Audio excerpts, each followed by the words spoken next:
Bitcoin has been explosive, breaking out of what was a multi-month downtrend, sideways trend on the exact evening of the presidential election, which means that we are almost repeating the 4-year cycle that we experienced back in 2020 and 2021 to the exact day. Now, what this means is that there is a huge portion of people out there that will make a horrible mistake.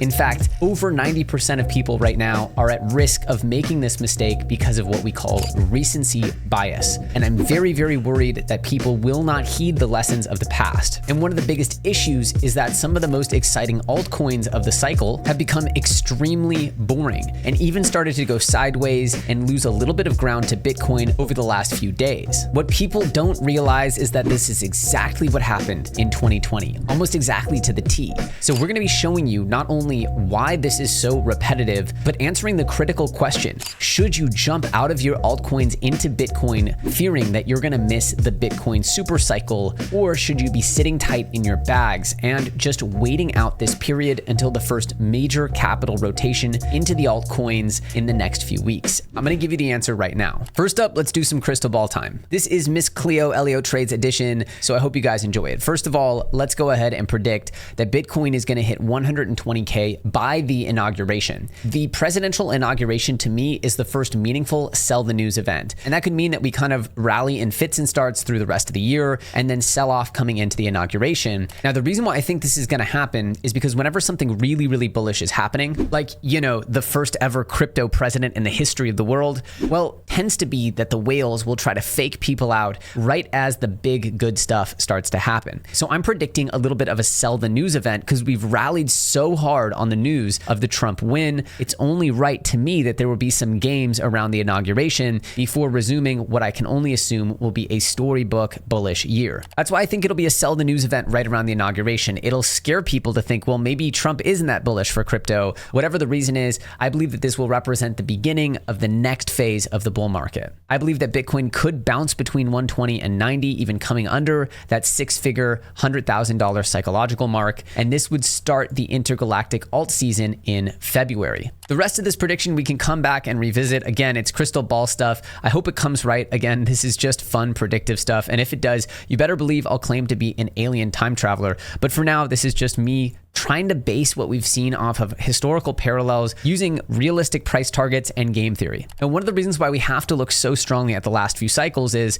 look at this. The absolute low and breakout point from Bitcoin started right on the day of the election. You can see the red vertical bars are the days of the elections. This is very clear that we've never seen and revisited those prices ever again in the history of Bitcoin since we had those election dates. Once again, presidential election and explosive price action went together in harmony, playing out almost exactly the same pattern as the previous 4-year cycle. So I think that we can expect some parallels to hold true here. And one of the reasons this is crazy is for the first time ever, we have the political will and the political ability in the United States to start buying Bitcoin as a strategic reserve asset. This bill has been submitted by Cynthia Lummis. And if you ask Adam Back, who the HBO documentary interviewed as a potential person that could be Satoshi Nakamoto, Adam Back is one of the original pioneers of Bitcoin. He runs Blockstream and he's just one of the biggest voices in the Bitcoin world. He said, if the US strategic Bitcoin reserve happens, prepare for 7-figure Bitcoin, not 6, 7-figure Bitcoin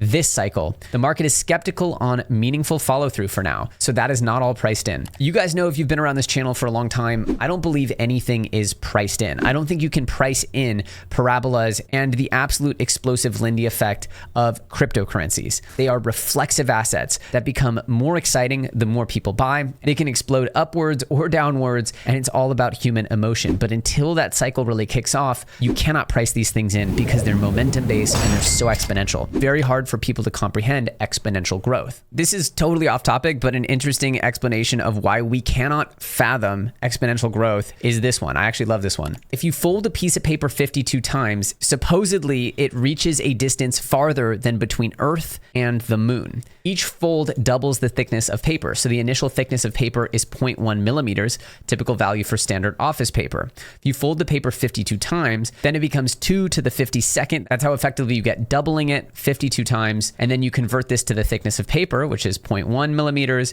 and you get 450, what is this, trillion or quadrillion? I don't know. It's a lot, which translates to 450 trillion kilometers. If I said fold a piece of paper 52 times, you wouldn't think that it reaches even across the living room. That's because we as humans struggle to comprehend exponential growth or geometric growth. It's just not something that is normal for us to think about. That's just an example of why it's really hard for us to understand how things can go from very small amounts of money up to hundreds of X's their value in crypto, and yet it happens time and time again. Meanwhile, it's rumored that a crypto lawyer will be running the SEC, which it could only spell out the best of the best circumstances for this industry. It is insane what is coming to crypto, and we are living on the absolute best timeline in human history for this asset class. Now, the reason why I'm doing this video is I keep getting comments like this. People have no idea what's coming, super cycle. My prediction, there is not going to be an altcoin run, just some exceptions. Last cycle with Bitcoin at 60K, alts were running wild. Now we are at 93K and most alts are still biting the dust badly, whereas they should have at least recovered from their lows. And I said, this is exactly what happened in 2020. Now I tweeted this and I want to keep bringing your attention to it. Remember the end of December 2020. Here you can see this was the altcoin sentiment on December 26, 2020, right? So Bitcoin was well above its prior peak and people are saying not comfortable at all seeing Bitcoin move and alts dead like shit. Alt's dead, sir. Yeah, alt's dead until further notice. Here we have the meme of the house on fire with altcoins. This is December 23rd. ETH looks dead, so alt's never going to catch up to BTC, December 27th. Now, I'm going to go through and show you exactly what was going on around this time period. And we're going to figure out, are alts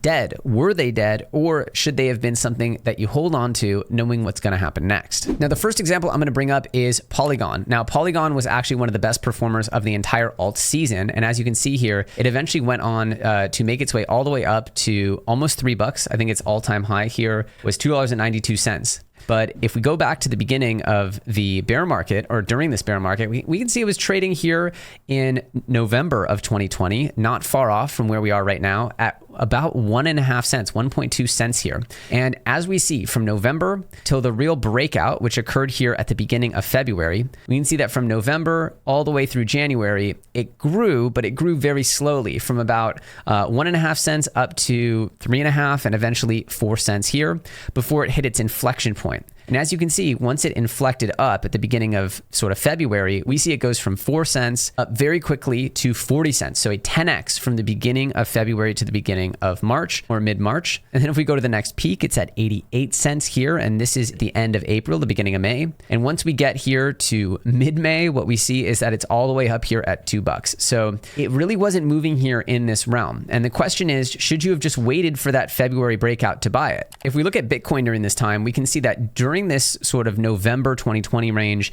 Bitcoin was at about 16K. So from 16K to the beginning of February here, we see that it went from 16 to about 36. You know, it came down here to mid 30s. So it went up about 2x and change from this sort of mid-November period up to the time where these alts broke out. Bitcoin went a little over 2x. We go to Polygon, we can see that it went from actually about 16, 1.6 cents, but just call it 16 here. From its inflection point here at the end of February, or at the beginning of February, we see that it went up to about 4 cents, actually very quickly up to 5.2 cents. So in this particular instance, jumping out of Polygon and into Bitcoin to ride the Bitcoin wave and then jump back into Polygon would not have gotten you any extra buying power during this period. You were just essentially growing a little bit in tandem with Bitcoin before the explosive breakout. In fact, you even got a little bit more out of that growth than you did Bitcoin. But that's not the point, because we're not here to just ride slightly more than Bitcoin gains with way riskier assets. The point is that as soon as we inflected up from the beginning of February, within a month we had 10x. Within another couple of months, we had 5x'd from there. So the point is you had a 40x here that started from the beginning of February, and leading up to that, you didn't really lose any buying power against Bitcoin. That's the capital rotation that's going to happen as soon as Bitcoin gets a little further into its pump, starts to get a little boring. Capital is going to start finding its way into altcoins. And you don't really want to be chasing these pumps because they will happen so aggressively, so quickly that if you're on the sidelines, you might be losing your mind, always trying to find worse assets instead of just buying into the category leaders that are going to catch the brunt of this liquidity and being there camped out. So the question, at least with Polygon in 2020 and 2021, was that you should absolutely not have sold Matic during this period because the gains in Bitcoin before the massive altcoin rotation was simply not worth it. Now let's look at the same period for Solana. You have Solana trading right after the election here at about $2, and it actually even came down here to $1.30. But by the time we were at the end of January, right before the big rotation of liquidity into these altcoins, we saw Solana was trading here at about $4.20. So from $2 up to $4.20, you've at least paced Bitcoin, if not done slightly better. And then you get the sledgehammer of liquidity coming here. Because from the end of January 2021 to the next month, within that month, we see over 4x out of Solana. And then within the next month here, we see another almost 2x.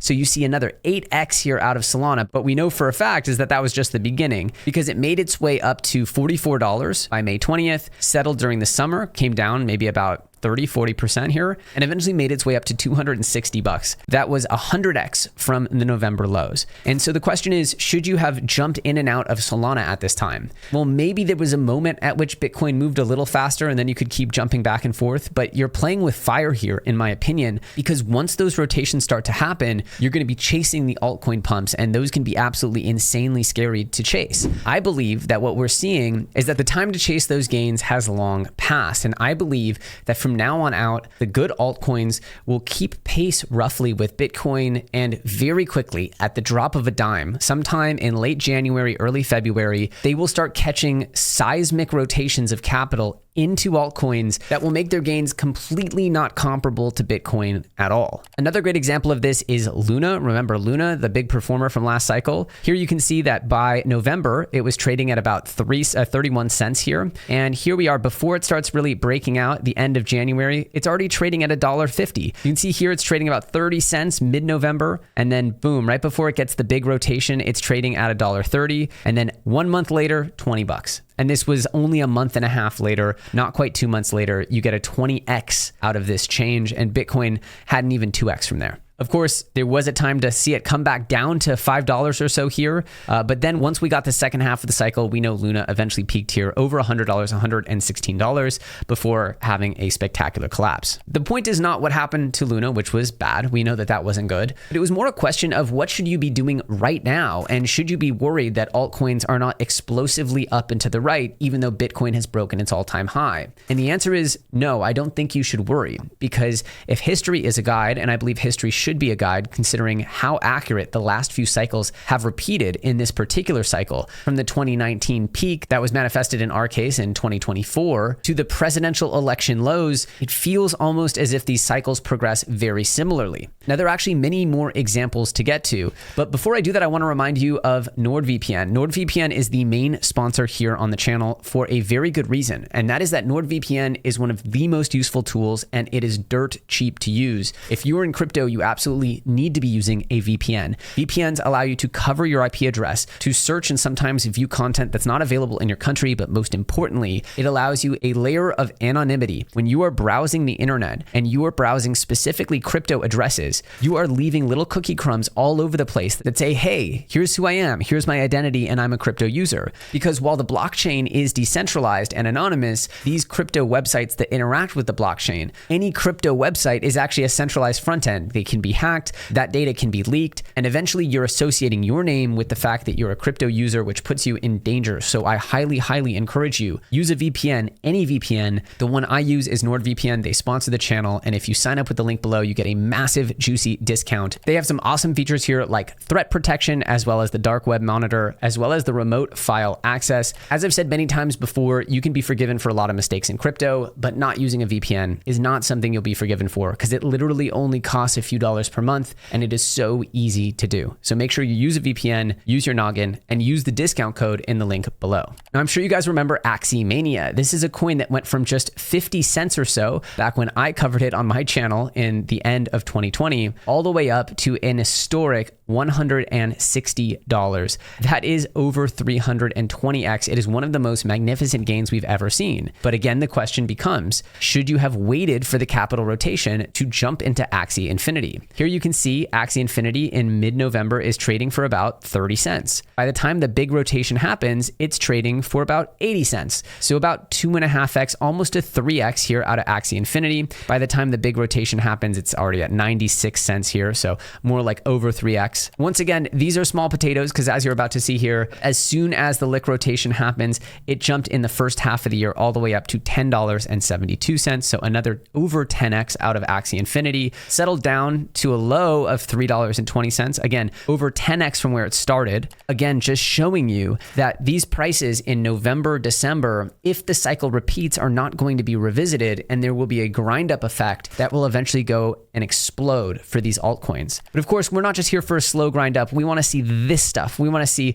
the absolute explosive jumps here. Obviously, 30 cents up to, what was it, $10 is nothing to snub your nose at. That's already a 30x. But of course, then it went on another 16x from there, just multiples on multiples on multiples. The question is, should you be dumping your altcoins? Should you be abandoning ship, looking for more stable, reliable gains now that you're seeing Bitcoin in the spotlight? And the answer to me is, if you're already set up in your altcoin bags, chances are you're not going to get a faster horse out of Bitcoin that you can then rotate very quickly into your altcoins in a reliable way. That is, of course, if you chose the right altcoins. We're going to be updating our altcoin portfolio lists, but of course, there was a listing of Pepe, the meme coin, on Coinbase. And as you guys know, we covered this back in October of 2023. And you can see that from October of 2023, there was times at which it sagged as low as, 8 here, and it's up here at 20. This is easier to do on market cap. We can see here that we started covering Pepe here in the later half of 2023, and there were entries as low as 380 million. Again, I remember a ton of criticism when we started covering meme coins, but as you can see,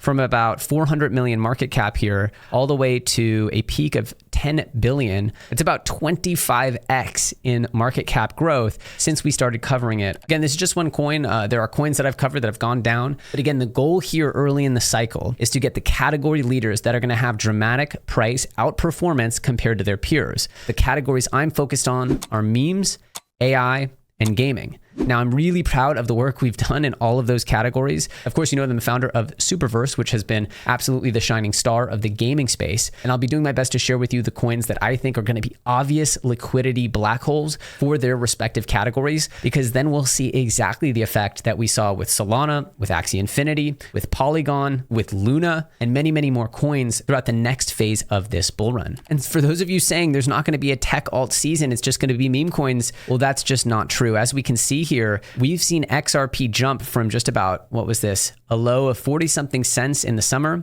to, on the news of the Trump election, we saw XRP run up in a single day or two from about 50 cents here all the way up to $1.11. And if you see on market cap growth, we can see that it went from 28 billion up to almost 65 billion. What is this, 64 billion?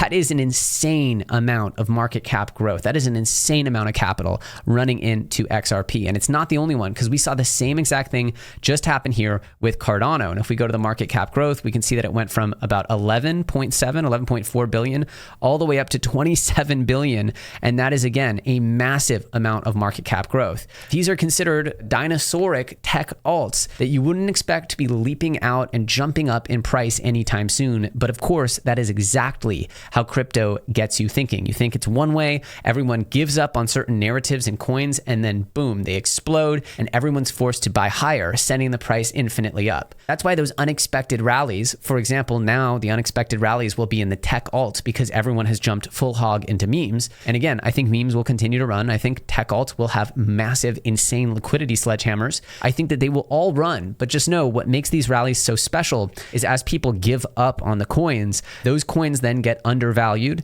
and they have these massive jumps, which force other people to FOMO in, which send them higher, which force more people to FOMO in, that sends them higher. And so you kind of need people to give up on these narratives. You need there to be a little bit of disdain in a narrative before it can really, really rally. And the reason why you want that disdain there is because then there's a ton of people who are no longer invested, who have given up, who then can add capital and fuel that rally as it goes higher and higher. If everyone's already invested, there's no one left to buy. So you want these things that are a little bit yucky to the market, who are a little bit disdained, not consensus, because then those rallies can start getting really, really crazy. So going back to my crystal ball here, I believe that if we see 120K by inauguration, then a cool off, that by the end of January, beginning of February, we will start seeing the most explosive growth in alts. But I wouldn't be waiting for that because I don't think you have a tremendous amount of upside by jumping in and out of these altcoins. We don't know exactly when these rotations will happen. There is a huge amount of regulatory clarity coming to the industry, and we are looking at a potential super cycle here in crypto. I believe the intergalactic alt season will last through February and take us into March, maybe even as far as May, and then it will be this sort of sell in May and go away. The reason why I think this will happen is because the traditional investors tend to take the summer off, and Bitcoin being so heavily bought by traditional investors, there may be a mid-year lull. I think that would not be crazy to see. And then we will see random narratives kind of cycle, new stuff, exciting stuff, maybe even NFTs will rear their heads again. That was when they popped off last time. And then we see Bitcoin with its final push towards the end of the year. Even Bitcoin Cash sends to all-time highs. You can't lose. I think this will be one of the craziest markets we've ever seen, will ever see, and probably one of the best times to get rich in financial history. So I sincerely hope you guys are ready for this and not fumbling, being prepared mentally, spiritually for what lies ahead. Because if you're in the right coins and the right narratives, I believe you will have a free trip to Valhalla. That's what I've been all about. That's why I've been banging the drum so heavily over the last year and a half plus, trying to get people to be very aggressive before it became obvious. Because once it becomes obvious and it's up only season, that's the time you actually want to be focused more on taking coins out of the market versus putting coins in the market. That's how people get screwed up. They put all their chips in right as things are bubbling up to the top, right as things seem invincible, as opposed to methodically taking chips off the table because they got ahead of the market, they got ahead of the narrative, and that's what we've literally been equipping you to do since the start of this bull market. As always, if you enjoyed this, make sure to subscribe for more videos. We're going to be trying to give you a lot more updates sort of quickly, maybe less huge story videos that, I like to do these sort of cinematic story videos, but I think I'm going to try to do more daily update, less dramatic, but just helping you ride the waves, the ebbs and flows of the market, because there's so much information coming and I want to make sure I'm giving you the highest quality information. As always, I hope you enjoyed it, and I'll see you very soon on the next episode.